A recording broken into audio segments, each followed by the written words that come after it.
तो अब थोड़ा बदलें, अपनी रणनीति बदले। मैं टिप्स देने के लिए तैयार हूं उनको कैसे परफॉर्म करना चाहिए। एक नया मणिशंकर अय्यर कांग्रेस में उभर कर आया है।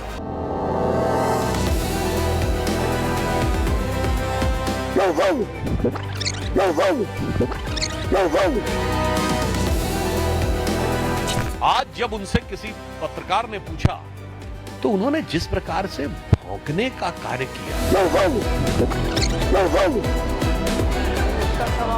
एक विवरण सभा पटल पर रख दिया। मेरे को तो खांसी भी हो रही, नहीं तो मैं भी जवाब दे देता।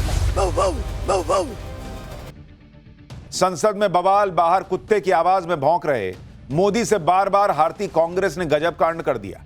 बंगाल पर पीएम मोदी की मीटिंग, बंगाल में ममता को 100% हराने का प्लान बन गया क्या? दिल्ली में ऐसा क्या हुआ कि सीन से गायब केजरीवाल के कमबैक की चर्चा होने लगी है? और संसद से लेकर सड़क तक अचानक मुसलमान और जिहाद की गूंज तेज। आज क्या बवाल हो गया? पहले देश की इस पूरी पॉलिटिक्स का चैप्टर खोलने जा रहा हूं। देखिए, राहुल गांधी रिकॉर्ड बनाने से बस कुछ कदम दूर है। राहुल गांधी कांग्रेस को 95 चुनाव हरवा चुके हैं, लेकिन कांग्रेस है कि ना समझने को तैयार, ना सुधरने को तैयार। अभी ये लोग बिहार का चुनाव हारे हैं बॉस, लेकिन इससे सबक लेने की जगह फिर कांड पे कांड कर रहे हैं ये लोग। जिनकी वजह से ये बार बार चुनाव में पिटते हैं, वही कांड कर रहे हैं।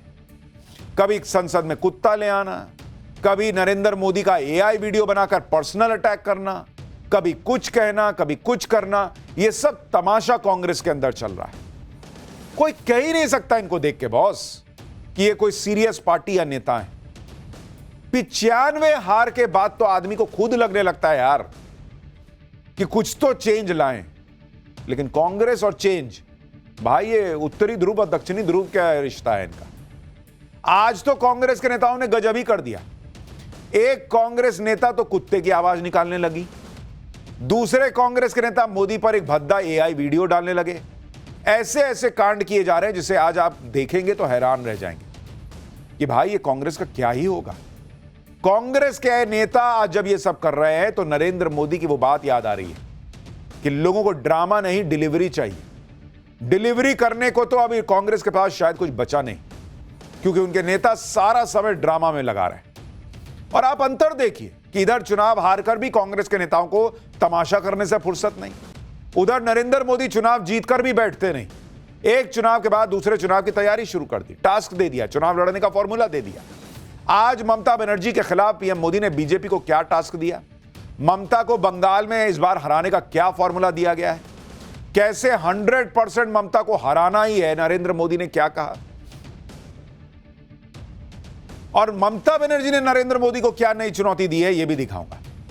लेकिन पहले जो हंगामा मचा है, कैसे अखिलेश के सांसद ने खुलेआम संसद में उस जिहाद की बात की पैरवी कर दी जो जिहाद की बात मदनी जैसे मौलाना कर रहे थे। बीजेपी ने क्यों राहुल गांधी के चहेते मुख्यमंत्री से माफी मांगने को कह दिया? क्या केजरीवाल का दिल्ली में कमबैक होने वाला? इस पूरी पॉलिटिक्स पर विस्तार से बात करूं उससे पहले एक झलक देखिए। तो अब थोड़ा बदलें, अपनी रणनीति बदले। मैं टिप्स देने के लिए तैयार हूं उनको कैसे परफॉर्म करना चाहिए। एक नया मणिशंकर अय्यर कांग्रेस में उभर कर आया है।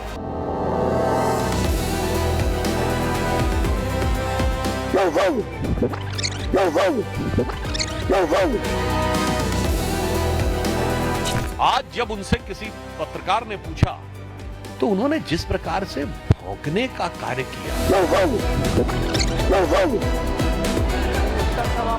एक विवरण सभा पटल पर रख दिया। मेरे को तो खांसी भी हो रही, नहीं तो मैं भी जवाब दे देता। कांग्रेस के नेताओं ने गजब कर रखा है बॉस। जिस वक्त संसद चल रही है उस वक्त ये लोग संसद के अंदर बवाल कर रहे हैं, बाहर कुत्ते की आवाज निकाल रहे हैं। कांग्रेस की सांसद रेणुका चौधरी ने कुत्ते को लेकर बवाल मचा दिया। आज जब उसी बवाल को लेकर रेणुका चौधरी से सवाल किया गया, देखिए वो कुत्ते की आवाज निकाल रहे हैं भाई, भौं भौं कर रही हैं। आपके खिलाफ संसद में प्रिविलेज मोशन लाने की तैयारी कर रही है बीजेपी, क्या कहेंगे आप? क्या और क्या मैम प्रिविलेज मोशन आपके खिलाफ लाने की तैयारी की जा रही है, इस पर क्या कहना चाहिए? जब आएगी देखा जाएगा, ऐसे क्या परेशान। दुनिया हंस रही है बॉस कि नरेंद्र मोदी से हारते हारते इन लोगों को क्या हो गया है कि कुत्ते की आवाज निकालने पर आ गए। सोचिए, एक सांसद है भाई, इनसे सवाल किया गया तो भौं-भौं कर रही हैं। जवाब नहीं देना था तो न देती, नो कमेंट्स कह देती, कुत्ते की आवाज निकालने लगी भाई। अलग लेवल का फ्रस्ट्रेशन है इन लोगों का। हैरानी की बात यह कि जब कांग्रेस सांसद की इस तरह की हरकत को लेकर कांग्रेस पार्टी से पूछा गया तो पार्टी के प्रवक्ता खुद सांसद की हरकत का समर्थन करने लगे। कांग्रेस के प्रवक्ता पवन खेड़ा ने यहां तक कह दिया कि वो तो इसी तरह का जवाब देते। सुनिए। बड़ा अच्छा जवाब दिया, मुझे लगता है उसके बाद कोई जवाब देने लायक बचता ही नहीं है। मेरे को तो खांसी भी हो रही नहीं तो मैं भी जवाब दे देता। बस मैं खांसता हूं तो भी ऐसे लगेगा आपको कि मैं भी वही कर रहा हूं। मतलब आप देखिए, लोग कहते हैं ना कि कांग्रेस पार्टी में कुछ चेंज क्यों नहीं आ रहा। कैसे चेंज आएगा बॉस? किसी को किसी की गलती ही नहीं दिख रही है। सब एक दूसरे की पीठ खुजा रहे हैं कि तुम मेरी खुजा मैं तेरी खुजा वाला हिसाब है। सब मस्त हैं अपने में कि जो कर रहे हो सही कर रहे हो। और ये वही पवन खेड़ा हैं जो पीएम मोदी और उनकी मां के एआई जनरेटेड वीडियो को भी सही ठहरा रहे थे। कह रहे थे कि एआई वीडियो में कुछ गलत नहीं है। उस वीडियो के बाद अब फिर कांग्रेस के एक नेता ने नरेंद्र मोदी का नया और भद्दा एआई वीडियो डाला है, जिसके बारे में आगे बताऊंगा। लेकिन आप पहले कांग्रेस सांसद रेणुका चौधरी के कुत्ते की आवाज निकालने वाले मैटर को समझिए, क्योंकि ये पहली बार नहीं है कि कांग्रेस के सांसद ने अपनी हरकत से हंगामा खड़ा किया है। दरअसल सोमवार को रेणुका चौधरी जब संसद आई तो उनकी कार में एक कुत्ता था। इस पर विवाद हुआ तो सफाई में उन्होंने एक और विवादित बयान दिया। रेणुका चौधरी ने सांसदों की तुलना जानवर से कर दी। इसी विवाद को लेकर कुछ सांसदों ने उनके खिलाफ प्रिविलेज मोशन लाने की मांग की। इसी विवाद में राहुल गांधी कूद पड़े। उन्होंने रेणुका चौधरी को भाषा की नसीहत देने के बजाय संसद के नियमों पर सवाल उठा दिए। मैंने कहा ना बॉस, इनका ऊपर से लेकर नीचे तक सबका हिसाब सेम है। सुनिए राहुल गांधी को एक बार। काटने वाला कुत्ता दिखा क्या? इतनी सी तो है। काटने वाले और है पार्लियामेंट में, कुत्ते नहीं। काटने वाले और है पार्लियामेंट में, कुत्ते नहीं। Dog is the main topic today I believe. कल क्या कर दिया बेचारे कुत्ते ने? यहाँ आया था क्या? हाँ सर, यही है। अलाउड नहीं है क्या? क्यों नहीं? ऐसा कोई रूल बुक में नहीं है, बट पेट अलाउड नहीं है। पेट अलाउड नहीं है, पेट अंदर अलाउड है। देख रहे हैं आप, राहुल गांधी, रेणुका चौधरी, पवन खेड़ा सब एक ही स्क्रिप्ट पढ़ रहे हैं। रेणुका चौधरी के विवादित बयान पर राहुल गांधी चुप है। कांग्रेस प्रवक्ता समर्थन कर रहे हैं। जब पार्टी का में माहौल ही यही होगा तो फिर भाषा की मर्यादा की उम्मीद किससे की जाए? बीजेपी आरोप लगा रही है कि इस तरह की बयानबाजी संसद की गरिमा को ध्वस्त करती है। सुनिए सुधांशु त्रिवेदी क्या कह रहे हैं। आज जब उनसे किसी पत्रकार ने पूछा तो उन्होंने जिस प्रकार से भौंकने का कार्य किया, और उससे पहले कल उन्होंने क्या कहा, ये काटने वाले नहीं है, काटने वाले अंदर बैठे हैं। अर्थात देश की पूरी संसद को के सांसदों को काटने वाला कहना और काटने का संदर्भ कुत्ते के साथ जोड़कर कहना, यह दर्शाता है कि पूरी संसद की गरिमा को ध्वस्त करना कांग्रेस का एक विधिवत सुविचारित अभियान हो गया है। रेणुका चौधरी कांग्रेस की वो सांसद है जिनकी हरकतों को लेकर पीएम मोदी खुद उनकी क्लास लगा चुके हैं। पहले भी रेणुका चौधरी इसी तरह के कई काम संसद के अंदर कर चुकी, जिस पर पीएम मोदी ने उन्हें अच्छी तरह से समझा दिया था। लेकिन कांग्रेस में कोई सबक लेने को तैयार नहीं। सुनिए एक बार रेणुका चौधरी कैसे संसद में पीएम मोदी जब बोल रहे थे तो हा हा हा हा हंस रही थी, और पीएम मोदी ने कैसे उनकी क्लास लगाई थी।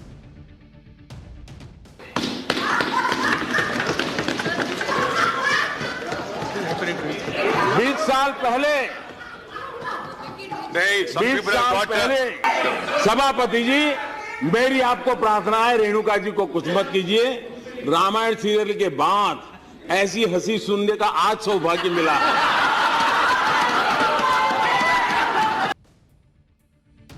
यानी नरेंद्र मोदी अपने अंदाज में सौम्यता के साथ इनको बता चुके हैं कि ये गलत कर रहे हो। लेकिन पहले ऐसी हंसी, अब कुत्ते की आवाज में भौंकना, क्या है भाई? आज नरेंद्र मोदी की ये पुरानी बात इसलिए याद आई क्योंकि संसद के बाहर हो या संसद के अंदर कांग्रेस के नेता आजकल इसी तरह की हरकतें करते हैं, जिसे सीरियस राजनीति न कहकर सिर्फ ड्रामेबाजी ही कहा जाएगा। ये लोग इस बात को सोचते ही नहीं कि देश उन्हें देख रहा है, और यही सब कीजिएगा तो पब्लिक आपको सीरियसली लेगी। दुनिया भी देख रही है भाई, दुनिया के कई देशों के लोग हमारे यहां संसद को देखने आते हैं। संसद का सत्र जब चलता है तो कार्रवाई देखने के लिए विदेशों से प्रतिनिधि आते हैं। जॉर्जिया देश के कुछ संसदीय प्रतिनिधि मंडल के सदस्य राज्यसभा में मौजूद थे। जब राज्यसभा में सभापति उनका स्वागत कर रहे थे तब राज्यसभा में विपक्ष हंगामा कर रहा था। राज्यसभा के सभापति ने विपक्ष को समझाया कि भाई विदेशी मेहमान आए, ऊपर बैठे देख रहे हैं सब आंख फाड़ फाड़ के कि क्या ही चल रहा है, मत करो ऐसा, कम से कम स्वागत तो कर लेने दो। लेकिन इस हंगामे को देखकर जॉर्जिया के सांसद खुद परेशान। आप देखिए उनकी आंखें फटी हुई कि क्या ही चल रहा है इस देश के संसद में भाई, जिसको हम देखने आए, जिनसे सीखने आए। लेकिन विपक्ष को कोई फर्क पड़ रहा है कि देश की बेइज्जती हो रही है, लगे हुए हैं अपना। देखिए कैसा माहौल था। Chairman of the Parliament of Georgia and members of the parliamentary delegation who are on the visit to India as our honored guest. Parliamentary committee has come. You please let me complete this welcoming them. A delegation has come. I am going to read we are welcoming them. A delegation from Georgia has come. बताइए, Georgia से एक delegation आया हुआ है, बेचारे देख रहे हैं कि क्या चल रहा है। विपक्ष को फर्क नहीं पड़ता कि देश की बदनामी होगी। इसी तरह का हंगामा लोकसभा में भी देखने को मिला। लोकसभा स्पीकर ओम बिरला ने जब बोलना शुरू किया तो आरजेडी के सांसद अभय सिन्हा मोबाइल से फोटो खींच रहे थे। ऐसे में ओम बिरला को सदन की गरिमा बनाए रखने के लिए उनको चेतावनी देनी पड़ गई कि ये सब न कीजिए। देखिए वहां क्या हुआ। फोटो खींच लिया है माननीय सदस्य अभय सिन्हा जी, आज तो फोटो खींच लिया है, आइंदा फोटो की तरह मुझे कार्रवाई करनी पड़ेगी। सदन ने गरिमा बनाए रखो। ये तो संसद के अंदर का हाल है। संसद के बाहर ये लोग क्या कर रहे हैं वो आप देख चुके हैं कि कुत्ते की आवाज निकाली जा रही है। इतना ही नहीं, कांग्रेस की एक नेता तो नरेंद्र मोदी का ऐसा भद्दा एआई वीडियो लेकर आ गई जो वाकई शर्मनाक है। अभी बिहार में ये लोग देख चुके हैं कि नरेंद्र मोदी का अपमान पब्लिक बर्दाश्त नहीं करती। अभी बिहार में देख चुके हैं कि मां की गाली दी थी तो क्या हालत होगी। लेकिन पीएम मोदी का यह एआई वीडियो कांग्रेस की राष्ट्रीय प्रवक्ता डॉक्टर रागिनी नायक ने ट्विटर पर पोस्ट किया। 6 सेकंड के एआई जनरेटेड वीडियो में प्रधानमंत्री को चाय वाला दिखाया गया और एक हाथ में चाय की केतली है, दूसरे हाथ में ग्लास है और रेड कारपेट पर पीएम चल रहे हैं। पीछे कई देशों के और भारत के झंडे लगे हुए हैं, एक झंडा बीजेपी का भी लगा हुआ है और प्रधानमंत्री को चाय ले लो बोलते हुए दिखाया गया। रागिनी नायक ने यह वीडियो पोस्ट कर अपनी ही पार्टी को फंसा दिया, क्योंकि 2014 में कांग्रेस के नेता मणिशंकर अय्यर ने पीएम मोदी को चाय वाला बताकर उन्हें नीचा दिखाने की गलती की। उस गलती की भरपाई कांग्रेस आज तक कर रही है और अब वही गलती कांग्रेस की रागिनी नायक ने दोहरा दी। इसलिए सवाल उठ रहा है कि क्या रागिनी नायक ने राहुल गांधी के पीएम बनने के सपने को क्या 10 साल और आगे धकेल दिया? ये लोग क्या माने बैठे हैं कि ना राहुल गांधी को कुर्सी पर बैठने ही नहीं देंगे पीएम की। भाई ये समझ ही नहीं रहे हैं कि पब्लिक क्या पसंद नहीं कर रही है और क्या पसंद कर रही है। इस वीडियो को लेकर बीजेपी ने रागिनी नायक को कांग्रेस का नया मणिशंकर अय्यर बताया है। मुझे लगता है एक नया मणिशंकर अय्यर कांग्रेस में उभर कर आया है।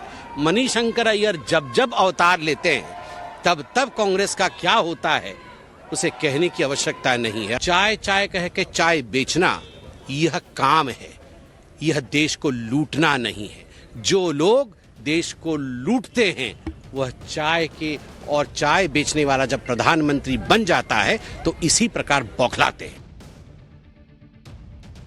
पीएम मोदी पर पर्सनल हमला कांग्रेस को बार बार भारी पड़ रहा है। यह ट्राइड एंड टेस्टेड है।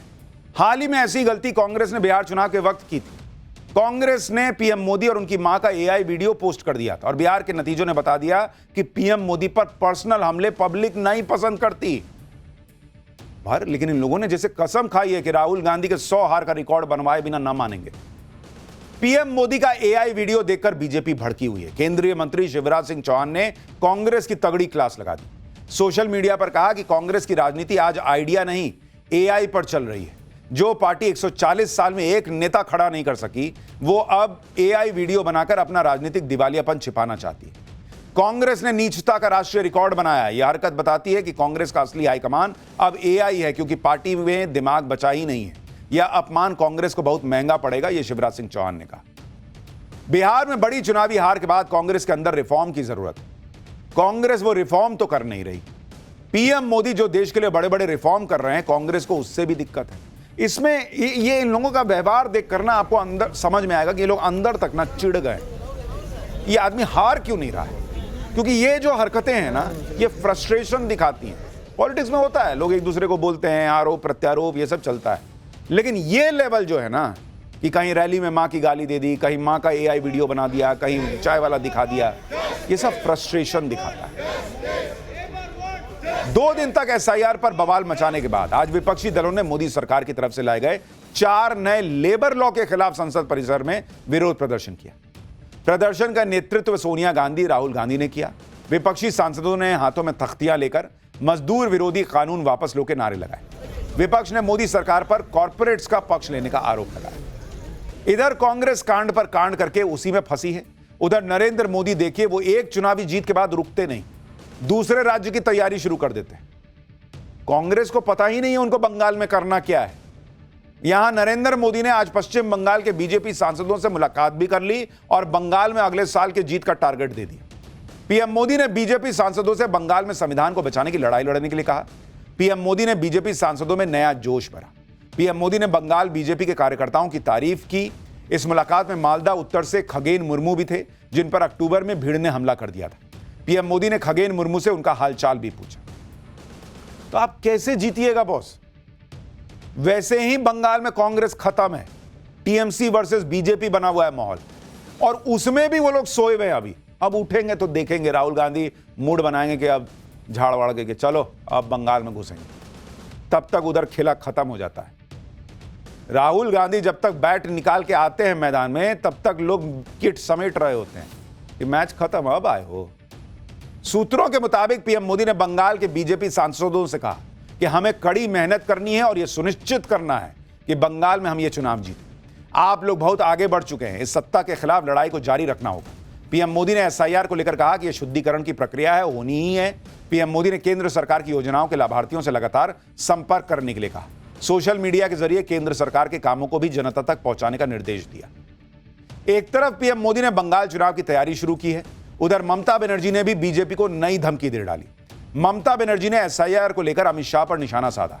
ममता बनर्जी ने मालदा में एक एंटी SIR रैली के दौरान कहा कि चुनाव से ठीक पहले SIR को लागू करने की इस चाल के पीछे गृह मंत्री अमित शाह हैं। अमित शाह किसी भी कीमत पर बंगाल पर कब्जा करना चाहते हैं, लेकिन याद रखना, बंगाल में SIR करके बीजेपी ने अपनी कब्र खुद खोद ली है। बंगाल और बिहार एक जैसे नहीं है। ममता बनर्जी ने कहा कि अमित शाह चालाकी और चाल से बंगाल नहीं जीत सकते। ममता बनर्जी ने बीजेपी का नाम लिए बिना कहा कि इमरजेंसी जैसी स्थिति बनाना चाहते हैं। बीजेपी खटमलों की तरह है, वो तब तक काटते हैं जब तक आप उन्हें हटा नहीं देते। इधर ममता बनर्जी बीजेपी से टक्कर ले रही हैं, उधर दिल्ली में अरविंद केजरीवाल भी भिड़े हुए हैं। कांग्रेस को कुछ नहीं तो इन दोनों नेताओं से ही सीख लेना चाहिए। दिल्ली में केजरीवाल बीजेपी को कड़ी टक्कर देने में कोई कमी नहीं छोड़ रहे। दिल्ली में आज MCD के 12 वार्ड्स पर हुए उपचुनाव के नतीजे घोषित हुए। 12 में से बीजेपी ने 7 सीटों पर जीत दर्ज की। आम आदमी पार्टी के खाते में 3 सीट आई, कांग्रेस को 1 सीट पर जीत मिली और ऑल इंडिया फॉरवर्ड ब्लॉक को भी 1 सीट पर जीत मिली। दिल्ली में बीजेपी की सरकार बनने के बाद हुए पहले MCD चुनाव में पार्टी को 2 सीट का नुकसान हुआ है। यानी देखने में तो लग रहा है कि बीजेपी को 7 सीट, सबसे ज्यादा सीटें आई हैं, लेकिन बीजेपी को पिछली बार 9 सीट आई थी, घट गई है 2 सीट। उपचुनावों में बीजेपी ने जिन 2 सीटों को खोया है, वो दोनों सीट आम आदमी पार्टी को मिली। हालांकि आम आदमी पार्टी को भी अपनी 2 पुरानी सीटों पर हार मिली, इस वजह से उसके पास पहले की तरह 3 ही सीटें रही। 3 सीटों पर जीत मिलने के बाद अरविंद केजरीवाल ने कहा कि दिल्ली की जनता ने अपने जनादेश से यह साफ कर दिया है कि दिल्ली का जनसमर्थन लगातार आम आदमी पार्टी की तरफ मजबूत हो रहा है। सिर्फ 10 महीनों में ही जनता का विश्वास एक बार फिर तेजी से आम आदमी पार्टी की तरफ लौट रहा है। दिल्ली बहुत जल्द वापस सकारात्मक राजनीति और अच्छे कामों की तरफ लौट रही है। यानी बीजेपी के लिए यह एक अलार्म है बॉस। अगर बीजेपी 7 सीट जीतकर खुश है तो फिर खुश रह ले, लेकिन उनके लिए सोचने का विषय है कि सरकार बनने के बाद उनकी 2 सीट घट कैसे गई, 2 बढ़नी ना चाहिए थी। और आम आदमी पार्टी की 3 सीट इंटैक्ट है। इनफैक्ट एक तरीके से देखें तो उनको 4 सीट है, क्योंकि वो जो फॉरवर्ड ब्लॉक वाला कैंडिडेट जीता वो आम आदमी पार्टी का ही नेता था, जिसको टिकट नहीं मिला तो उधर से जाके लड़ा। तो अगर केजरीवाल की सीटें इंटैक्ट है, बीजेपी की घट रही हैं, कांग्रेस और दूसरे लोग जगह बना रहे हैं, इसका मतलब बीजेपी को दिल्ली में समझना होगा कि यह क्यों हुआ है, क्योंकि कांग्रेस तो देखिए सुधर नहीं रहे, उधर इंडी गठबंधन भी गलतियों पर गलतियां कर रहा है। तुष्टीकरण की राजनीति में नेता कुछ भी किए जा रहे हैं। मुस्लिम वोट बैंक खो जाने का ऐसा डर है कि गलत को भी सही साबित करने में इंडी गठबंधन जुटा है। वोट बैंक के लिए ऐसे बयानों का समर्थन ये लोग कर रहे हैं जिसका विरोध मुस्लिम संगठन तक कर रहे हैं। आज संसद में समाजवादी पार्टी के सांसद मोहिबुल्लाह नदवी ने मौलाना महमूद मदनी के उस बयान का समर्थन कर दिया जिसमें मदनी ने जिहाद को जायज ठहराया था। आप भी सुनिए कैसे वक्फ रजिस्ट्रेशन की बात करते करते समाजवादी पार्टी के सांसद ने कह दिया कि जिहाद करना पड़ेगा। 70% वक्फ जायदादों का रजिस्ट्रेशन नहीं हुआ है। ऐसा लगता है कि आर्टिकल 25 और 26 को खत्म कर दिया गया है और मुसलमानों की जिंदगी हमारे प्यारे वतन में ही तंग कर दी गई है, जिसकी वजह से माननीय स्पीकर साहिबा, वो लोग जिनके पुरखों ने आजादी की लड़ाई लड़ी थी, मौलाना अरशद मदनी, वो कह रहे हैं कि जुल्म और नाइंसाफी के खिलाफ लड़ना शायद हमें दोबारा लड़ना पड़ेगा और जिहाद करना पड़ेगा। आखिर कब तक मुसलमानों को इस तरह से दबाया जाता रहेगा? आज जिस जिहाद की बात समाजवादी पार्टी के सांसद कर रहे हैं उसकी परिभाषा जमीयत उलमाए हिंद के प्रेसिडेंट मौलाना महमूद मदनी ने बताई थी। इसके बाद जिहाद को लेकर इतना विवाद बढ़ गया कि कई मुस्लिम संगठनों ने भी महमूद मदनी के बयान से किनारा कर लिया। ऐसे में आज महमूद मदनी को दोबारा सफाई देने के लिए आना पड़ा। आज महमूद मदनी ने जिहाद को लेकर क्या कहा है, एक बार वो भी सुनिए। देशवासियों को ये मालूम होना चाहिए कि जिहाद एक धार्मिक पवित्र शब्दावली है इस्लाम की। अब अगर किसी को इस्लाम के साथ दुश्मनी है तो वो शौक से कहे, तो उसे डिक्लेयर करना चाहिए कि मैं इस्लाम का दुश्मन हूँ और मुझे इस्लाम और इस्लाम के मानने वाले मंजूर नहीं हैं। ये डिक्लेयर कर दें और फिर गाली बनाएं जिहाद को, मुझे कोई आपत्ति नहीं है। वो उनका सौभाग्य होगा, वो जो चाहे करें। लेकिन अगर वो अपने आप को सनातन धर्म का या किसी और धर्म का मानने वाला कहते हैं और फिर किसी दूसरे धर्म का न सिर्फ अनादर करते हैं बल्कि बदतमीज़ी करते हैं, गाली बकते हैं और उसे गाली बना देते हैं धर्म ही को, तो मेरे लिए ज़रूरी है कि मैं चेताऊं। जिहाद पर दिए बयान को लेकर महमूद मदनी सफाई दे रहे हैं तो AIMIM के नेता कह रहे हैं कि उनके बयान को तोड़ मरोड़ कर पेश किया गया। सुनिए ओवैसी के पार्टी के अख्तरुल ईमान ने क्या कहा। आप लोग जरा तोड़ मरोड़ कर पेश कर रहे हैं। जुल्म के खिलाफ जिहाद जरूरी है। जहां भी जुल्म होगा उसके लिए प्रयास करना, हाथ से हो, जबान से हो, ताकत से हो, इसी को जिहाद कहते हैं। जिहाद क्या है? लफ्ज जोहद है जिसके माने कोशिश करना, प्रयास करना है। कांग्रेस और उनके इंडी गठबंधन के साथियों की तुष्टीकरण वाली सियासत का आज बीजेपी ने भी जवाब दिया। सुनिए बीजेपी के नेताओं ने क्या कहा, उसके बाद बताऊंगा बंगाल में ममता बनर्जी पर अब बीजेपी तुष्टीकरण के कौन से नए आरोप लगा रही। भारत संविधान से चलता है। भारत में जिहाद जो करेगा कानून उसे नहीं बख्शेगा। मैं आज कांग्रेस पार्टी से पूछना चाहता हूं, ये वही मदनी जी हैं जिन्होंने वंदे मातरम के खिलाफ आवाज उठाई। ये वही मदनी जी है जिन्होंने कहा सुप्रीम कोर्ट का ऐसा कोई गुण नहीं जो वो अपने आप को सुप्रीम कहे। सुप्रीम कोर्ट सुप्रीम नहीं है। उसके बावजूद आप देखिए, ये पीछे जरूर कांग्रेस पार्टी चिल्ला रही होगी। ये कांग्रेस पार्टी TMC ये जो तख्ती पकड़कर घूम रहे हैं, आप इनसे पूछिए कि इनकी लंका में हनुमान जी ही आग लगाएंगे। आप देखिएगा हिंदू धर्म का अपमान जिस प्रकार से ये कर रहे हैं और जिहाद जिहाद जिस प्रकार चिल्ला रहे हैं, इनका बेड़ा गर्क होने वाला है, ये तय है। आज बीजेपी ने ममता बनर्जी पर मुस्लिम तुष्टीकरण का आरोप लगा दिया। बीजेपी ने कोलकाता एयरपोर्ट पर जिक्र करते हुए यह आरोप लगाया कि कोलकाता एयरपोर्ट के रनवे के पास एक मस्जिद है और इस वजह से एयरपोर्ट के संचालन में दिक्कत आ रही है। बीजेपी ने इसे ममता बनर्जी की तुष्टीकरण की नीति से जोड़ दिया। बीजेपी ने आरोप लगाया कि तुष्टीकरण के चक्कर में यात्रियों की जान को खतरे में डाला जा रहा है। सुनिए बीजेपी के नेता क्या आरोप लगा रहे हैं। दिनों से लॉन्ग स्टैंडिंग डिमांड है क्योंकि उसके लिए रनवे को बढ़ाया नहीं जा रहा है और एक एयरपोर्ट जैसे सेंसिटिव जगह के रनवे के पास मस्जिद होना, मस्जिद तो कहीं से भी शिफ्ट हो सकते, UAE में होता है, बाहर के अरब देशों में मस्जिद शिफ्टिंग होता है क्योंकि मस्जिद। हालांकि टीएमसी का कहना है कि रनवे के पास मस्जिद बहुत लंबे वक्त से, बीजेपी सिर्फ मंदिर मस्जिद का मुद्दा उठाती है। उधर ममता बनर्जी वक्फ कानून के मामले को लेकर भी फंस गई हैं। लेकिन मालदा में एक रैली के दौरान ममता बनर्जी ने कहा कि कुछ लोग धर्म का इस्तेमाल करके बंटवारा और भड़काने की कोशिश कर रहे हैं। वक्फ अमेंडमेंट एक्ट बीजेपी ने बनाया था, हम ये कानून नहीं लाए। हमने इसके खिलाफ विधानसभा में एक प्रस्ताव पास किया, हम सुप्रीम कोर्ट गए। मैं धर्म पर राजनीति नहीं करती, मुझे सभी धर्मों से प्यार है। ममता बनर्जी खुली चेतावनी दे रही हैं कि वो लोगों की संपत्ति को किसी को छूने नहीं देंगी। इधर ममता बनर्जी मुस्लिम वोटों को साधने में लगी हैं। उधर तेलंगाना में कांग्रेस के सीएम पर हिंदू देवी देवताओं का मजाक उड़ाने का आरोप लग रहा है। तेलंगाना के मुख्यमंत्री रेवंत रेड्डी हिंदू देवताओं पर जो कह गए, उसके बाद तो उनसे माफी मांगने की मांग हो रही है। रेवंत रेड्डी ने हिंदू देवताओं पर बोलते हुए कहा था कि हिंदू कितने भगवानों को मानते हैं? क्या ये 3 करोड़ हैं? इतने सारे भगवान क्यों? अगर लोग सिंगल हैं तो उनके भगवान हनुमान हैं। जिन्होंने 2 शादियां की हैं उनके लिए अलग भगवान है। जो शराब पीते हैं उनके भी अलग भगवान है। जो मुर्गे की कुर्बानी देते हैं उनके भी अलग भगवान है। जो दाल चावल खाते हैं उनके भी अलग भगवान है। हर समूह का अपना भगवान है। रेवंत रेड्डी के बयान के विरोध में आज बीजेपी के कार्यकर्ताओं ने हैदराबाद में प्रदर्शन किया। हिंदू देवी देवताओं पर दिए विवादित बयान को लेकर सीएम रेवंत रेड्डी से कहा कि माफी मांगो बॉस, ये क्या कह रहे हो आप? बीजेपी ने कहा कि कांग्रेस की श्रीलंका को अब हनुमान जी ध्वस्त करेंगे। रेवंत रेड्डी जी, यह जो आप ट्यूशन क्लास से सोनिया गांधी जी से और राहुल गांधी से सीख के आ रहे हैं कि जाइए और हनुमान जी, मां दुर्गा, शिव जी और विष्णु जी के खिलाफ बोलिए, आपको अभी भी समझ नहीं आया? सुदर्शन चक्र चला है कांग्रेस पार्टी के ऊपर, छिन्न विच्छिन्न होकर पड़े हुए हैं। किसी भी राज्य में जीत नहीं हो रही है। जनता जनार्दन त्रिशूल चला रही है आपके ऊपर, और कांग्रेस की लंका को ध्वस्त कर दिया है हनुमान जी ने।